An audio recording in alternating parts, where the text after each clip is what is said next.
This presentation highlights content from Meg's History of Graphic Design, Chapter 22, Postmodern Design, Part 4, Retro Design.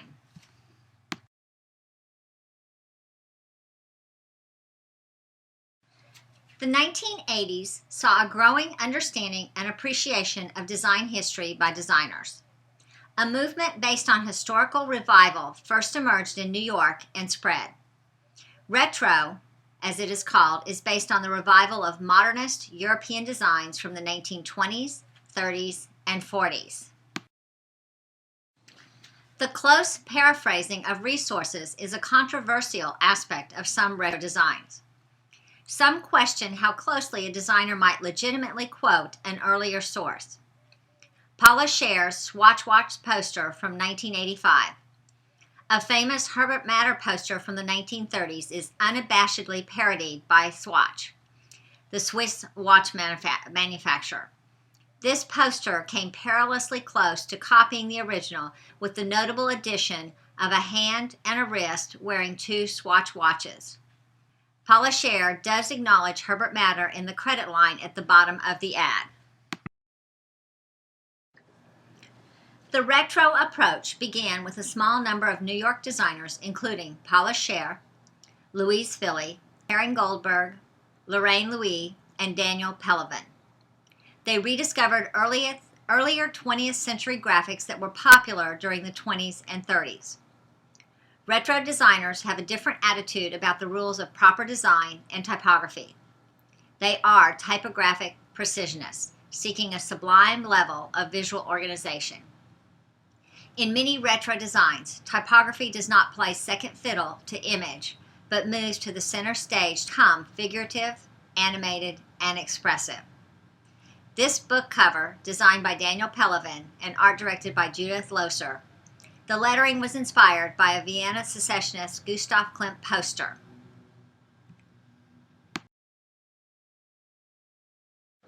Paula Scher, outspoken and with an ironic sense of humor, worked as a graphic designer for CBS Records from 1975 to 1982. The music industry provided opportunities to experiment with offbeat solutions. Due to inflation, rising production costs, and slumping sales, and Hard Times hit in 1978, tight budgets forced Scher to turn to purely typographic solutions. She drew upon art and design history resources and little-used typefaces. The synthesis of contradictory sources of inspiration, and in this case, Russian constructivism and 19th century wood-type posters, were incorporated in her work, as can be seen in this The Best of Jazz poster for CBS Records 1979. Scher effectively reinterprets historical styles. It takes juggling the inspirations and historical context of the original work, the resonance of the source material in its original time frame, and the interpretation it might be given when restaged in a contemporary setting. Scher adds her own unique clarity and wit. She did not copy historical past styles, but instead she used the visual vocabularies to create unique solutions. She notes that the typography and the design work of Ella Zitsky, Alexander Rodchenko, Filippo Marinetti, Laszlo Moholy-Nagy, Herbert Bayer, and A.M. Cassandre inspired her. For this School of Visual Arts poster, Scher credits A.M. Cassandre as inspiring this design and the use of Art Deco letter forms. Paula Scher left the music industry after 7 years and 4 Grammy nominations. In 1984, she founded Koppel & Scher with Terry Koppel. To announce their new partnership, they wrote, designed, and had printed their Great Beginnings booklet. Typographic ideas paraphrasing Russian constructivism, futurism, and Dada are freely combined and reinvented.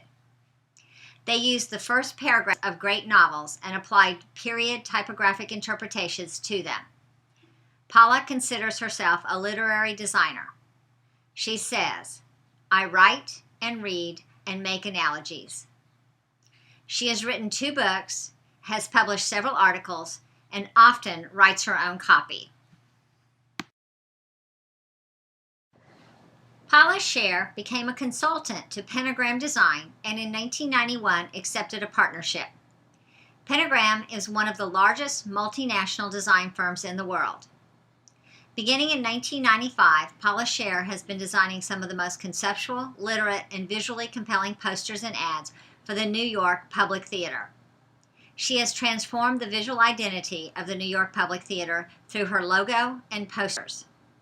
This poster for the Public Theater production of Bring In Da Noise, Bring In Da Funk from 1995 shows the style that she applied to that communication during that period of time. In 1993, George Wolfe became the creative director of the New York Public Theater. He set out to change the persona of the theater, whose traditional audience was uptown white. He wanted to grab the attention of those who weren't theater patrons. He wanted to be more inclusive of those persons and communities to whom theater going had not previously been an option. He wanted to make it an option. He hired Paula Scher to create a new identity for the theater, and an in-your-face identity.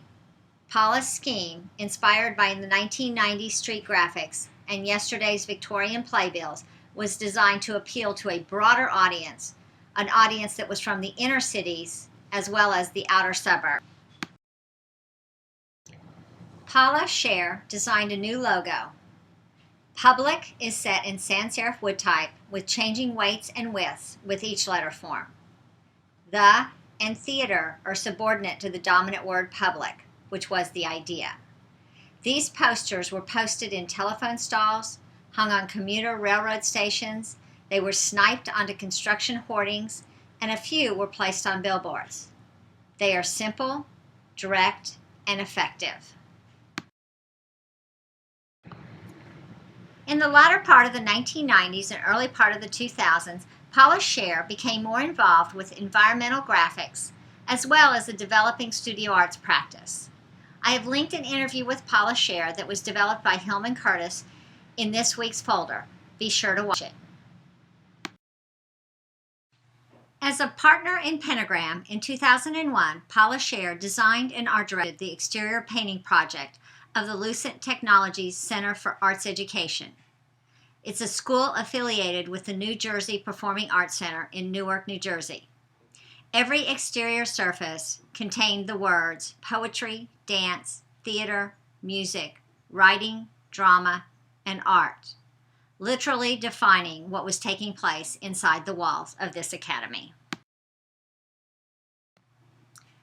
Retro design thrives in book jacket design, and the book design work of Louise Fili is highly personal and intuitive. She worked with Herb Lubalin in the mid-1970s and then became an art director for Pantheon Books from 1978 to 1989. Her early work evidences Lubalin's influence and then grew in power and originality.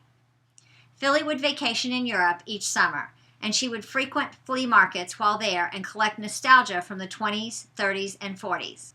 These items from the past informed her work. Louise Fili's book covers. The lettering with eccentric shapes and proportions is drawn by hand. She believes that there is one typeface that is just right for each book, and rarely are they found in the contemporary type specimen books. Fili often creates her own letters based on early 20th century European and American graphics. Louise's work possesses great sublimity, and her book cover for The Lover, done in 1985, features a delicately vignetted photograph of the author at her age in the memoirs. Art Deco style lettering with soft shadows complement the soft edges of the photo. At the time that Fili designed this cover, it was against the current marketing strategies that govern book jacket design. Fili's style was often criticized by marketing people as too low-key to be commercially viable.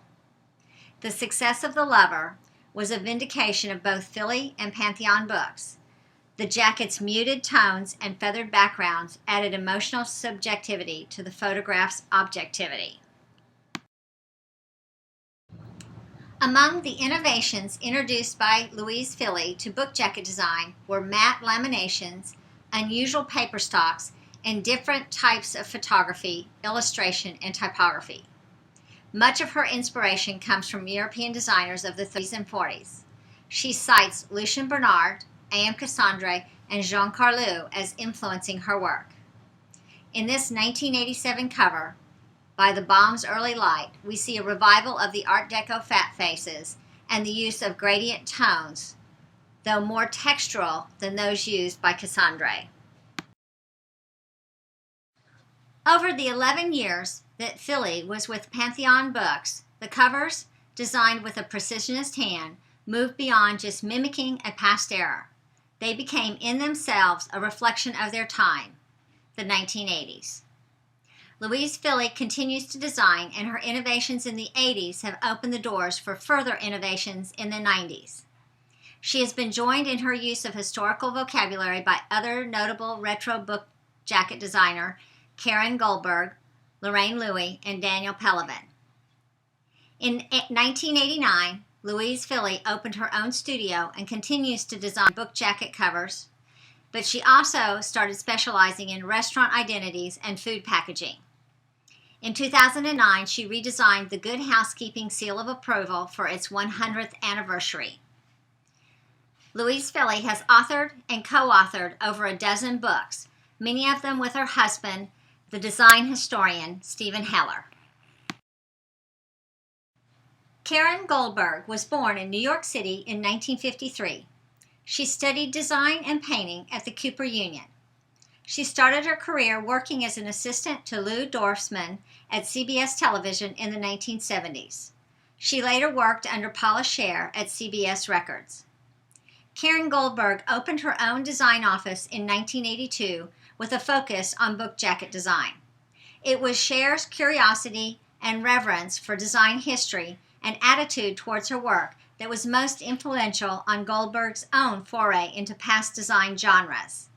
In this book cover for the Sonnets of Orpheus, done in 1897, design motifs and sans serif lettering constrained by black rectangles was inspired by the Vienna workshops. Karen Goldberg describes her work as being 90% intuitive while acknowledging the influence of early modernist design, particularly that of A.M. Cassandre. For this 1987 cover design for Where Water Comes Together with Other Water, a book of poems by Raymond Carver, Goldberg used Eagle, a little-known fat face, and then added a wavy line down the vertical strokes of each letter form to signify water.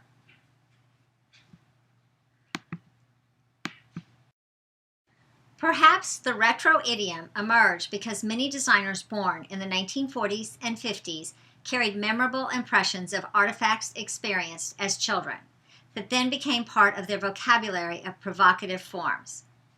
Daniel Pellevin, designer of this book cover for Hoover's Guide to the Top Southern California Companies, done in 1996. A tightly composed linear structure presents symbolic iconography with planes of color evoking the feeling of cloisonne.